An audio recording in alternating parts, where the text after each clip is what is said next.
liñ ci mën a wax moo di ne chambre d'accusation bu cour d'appel joxe na léegi dogal bàyyi na Fallou Galass Seck bàyyi na Ousmane Sarr kon ñu jàpp ne léegi Guy Marius Sagna rek moo des ci kaso bi muy dogal boo xam ne xaw nañu bett ci Guy pour ñaar ñi am nañ ci mbégte ñu ngi ciy sant yàlla ndax sunu pexe tombe na ak dogalu sunu borom ci ñaar ñi pour Guy nag demewul noona du tere ñu sant yàlla waaye dañuy continuer xeex bi boo ñu koy bàyyi mu ñibbi parce que jàpp nañ ne ci droit bépp charte boo xam ne yoon tëral na ko pour permettre à Guy Marius Sagna mën a ñibbi ci këram charte yooyu matale na waaye nag dogal wàcc na gise na neen kon ñu dañuy wéyal bëri bi. bu nekkee ne ñaar ñu ba moom ak Guy Marius Sagna ñoo bokkandoo ñun ñëpp lañ leen toppee woon tey ñu bañoo ñu téye fa Guy loolu yow na nga ko jàppee. non bokkuñ li ñu leen toppandoo li ñu leen toppee Guy moo ëpp li ñu leen toppee ne yeneen ñaar ñi benn mbir rek lañ leen toppee woon mooy bokk ci dox ñaxtu bu jaaduwul ñoom dañoo fekki ñu bàyyi ci toppel ñoo ñëpp ñoo bokk leen topp Guy nag am na leen luñ ko yokkal am na ay rassemblement non xamoon ngeen ko wax nañ ko ba pare Guy est poursuivi pour d'autres infractions ça c'est clair mais malgré que dañ ko toppee leneen terewul ci droit Guy dañ ko war a bàyyi ndax matale na toutes les conditions requises pour ñu bàyyi nit mooy am na fu mu dëkk am na adresse déglu nañ ko ba pare ci yëf yi mu toog kaso tey du lu am njëriñ pour ñu xam dëgg ndax dossier bi lépp a ngi ci biir kon même bu nekkee ne moom dañ ko toppee yeneen jalgati yoo xam ne jàpp nañ ne amul moom ci boppam mu ngi koy contesté terewul ne charte yi yoon joxe pour mu mën a am bàyyi négandiku matale na ko kon dañoo jàpp ne moom itamit dañ ko waroon bàyyi comme ñëpp waaye du tere ñun dañuy wéyal bëri bi dañuy wéyal xeex bi ba mu fekk yeneen nawleem yi yeneen moromam yëpp ci biti ñu génn ñibbi seen njaboot. kaddu yi ñu naan Guy Marius Sagna maanaam day déranger régime bi tey yow ñu génne ñenn ñi ba Guy loolu yow itam noo koy jàngatee. waaw loolu gis-gis la li ma xam daal tey ci droit la ñu nekk position avocat lay joxe ci droit moo di ne daal Guy Marius Sagna déranger na nguur gi ou déranger wu ko tey ci liñ ko toppee matale na charte yëpp pour mën a am bàyyi négandiku li ci des nag fii du waxam. kumpa gi dañ na yàgg nañoo xam ne la sabab gouvernement bi mooy jàpp Guy Marius Sagna doomu jàmbur xoqatal ko tëj ko ndax xeexam ci réew mi ndax xeexam ci taxawaayam ak ci wàllu Afrique ubbite Afrique xeexam ci Sénégal jox wàll ñi nga xamante ne ñoom ñooy le privé bàyyi jox lépp France donc dafa mel ne ordonnance la bu nguur gi di appliquer pour xoqatal Guy Marius duñ ko bàyyi mu jàll bu yeboon nag moom ñu pare kaso yëpp te xam ne ñun ñëpp Guy Marius Sagna la ñun ñëpp danañ dem te ñii mu jàpp bàyyi leen tey jii muy ñi koy tubaab di ko woowee 2 poids 2 mesures damay def nii du ma jàpp ma ak bàyyiwuma ñooñu sax bu ñu génnee dinañu ànd ak ñu encore ci terrain bi ñu demaat ñun ñëpp plan d'action bi nag dinañ ko wéyal ci kanam parce que convoqué nañu dañoo dinañ waxtaan xool lan la ñuy def incha allah dinañ leen woo ngeen tasaare ko waaye li leer ba leer mooy lii dafa yomb te du ñu bàyyi mu sedd munoo di woote dialogue ba pare te créé woo climat bu dialogue mun a amee nguur gi na liggéey te bàyyi caaxaan yi muy def yëfu caaxaan la te duñ ko setaan libéral doomu jàmbur yi ñu dem boo ko mënul parel kaso yi ñun ñëpp ñu ngi ñëw parce que ñun ñëpp Guy Marius Sagna lañ.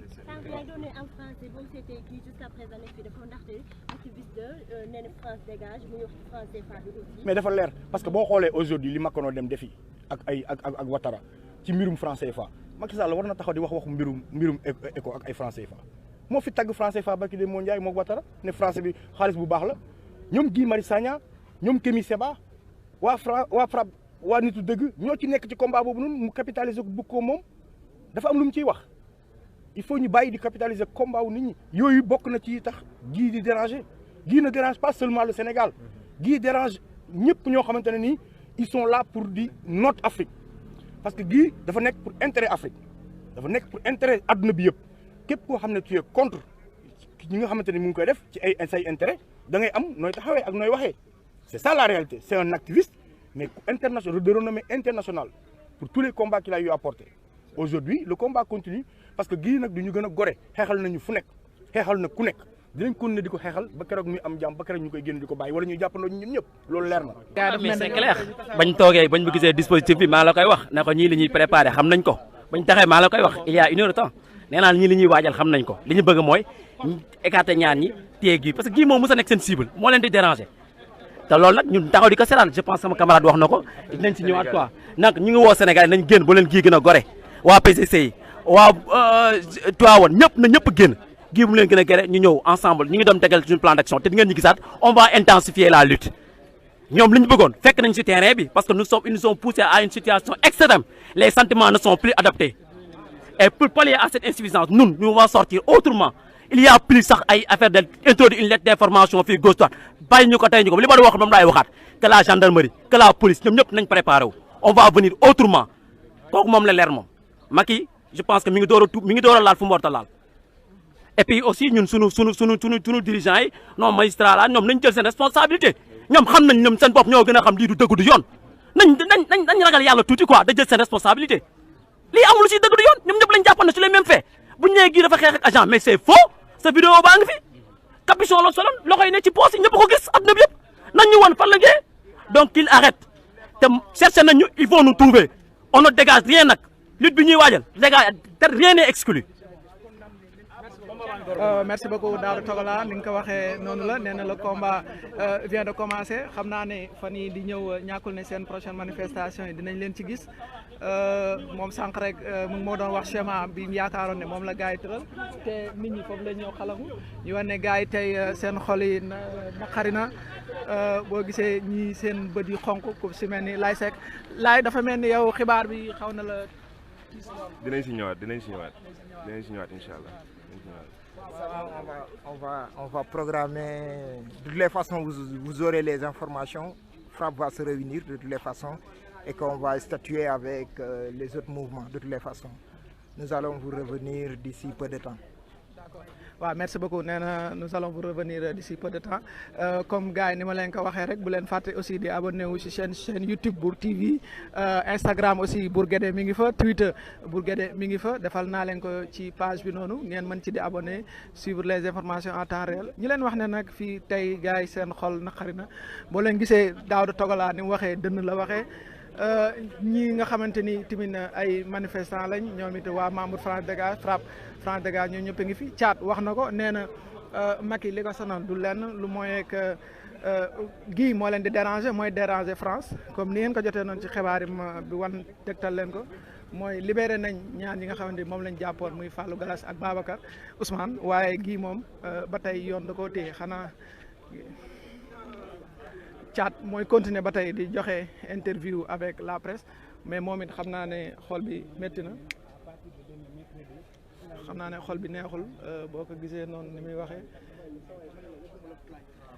waaw kilifa ban commentaire ngay def ci décision. waaw commentaire bi moom day yomb parce que Sénégal ñëpp xam nañ ni dëkku injustice la Macky Sall injustice ko indi au pouvoir tey loolu lay def Guy Marius Sagna day déranger Leuz Def Tekk day déranger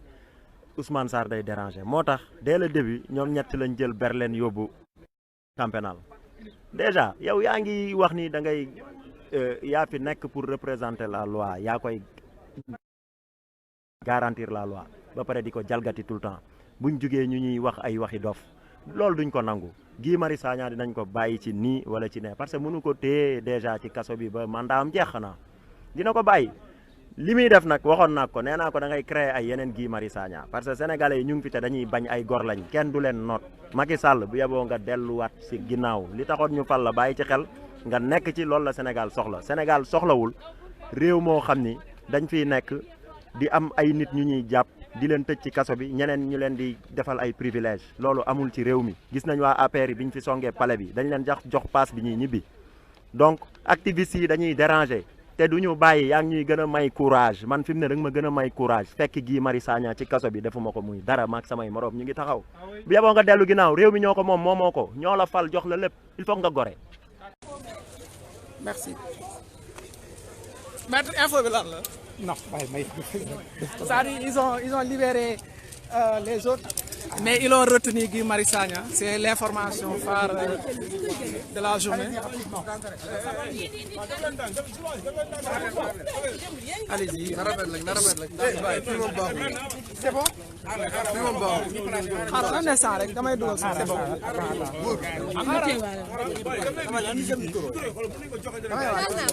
naka benn nit peeru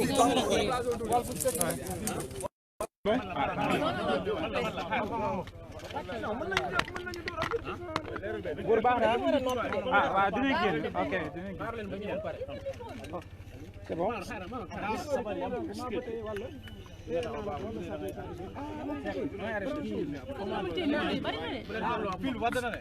pardon xala joxal na ko fil bi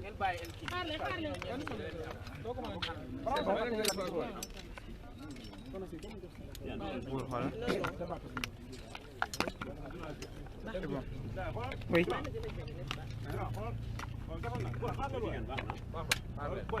waaw chers internautes comme ni ngeen ko gisee chambre d'accusation bi joxe na verdict mais info yi ñu jot mooy les deux autres muy Fallou Gallas ak le libéré nañ leen pour le moment Guy Marius Sagna moom lañ jàppagum moom lañ libéré gul xam naa maître ñu ci prononcé wu leen. Donc la chambre d'accusation, après la mise en délibéré de l'affaire, vient à l'instant de rendre sa décision. Elle a ordonné la mise en liberté de Fallou Gallas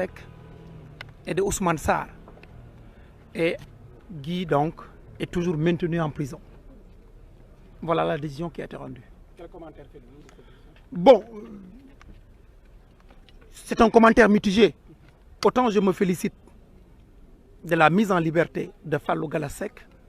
et de Ousmane Sarr. Pour autant, je suis extrêmement déçu du fait que Guy n'a pas bénéficié de cette mesure de liberté. Et par conséquent, on va connaître le combat judiciaire jusqu'à sa libération.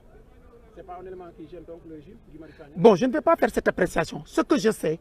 c'est qu'en droit, la libération de Guy Marius Sagna s'impose. Toutes les conditions légales exigées par la loi sont réunies pour que Guy Marius Sagna, comme les autres, puisse recouvrer la liberté. Et par conséquent, le pool d'avocats va continuer le combat jusqu'à la libération totale. Mais nous nous félicitons de la libération des deux autres. C'est un acquis. On attend de voir la décision. On n'a pas encore reçu la décision. Mais en tout état de cause, nous estimons encore une fois que les conditions légales pour permettre à Guy Marius Sagna de recouvrer la liberté étaient réunies. Mais nous attendons de prendre possession de cette décision pour voir les motivations retenues. Mais en tout état de cause, le combat judiciaire continuera jusqu'à la libération de tout le monde. Aujourd'hui, il ne reste que Guy. Nous allons poursuivre ce combat jusqu'à sa libération.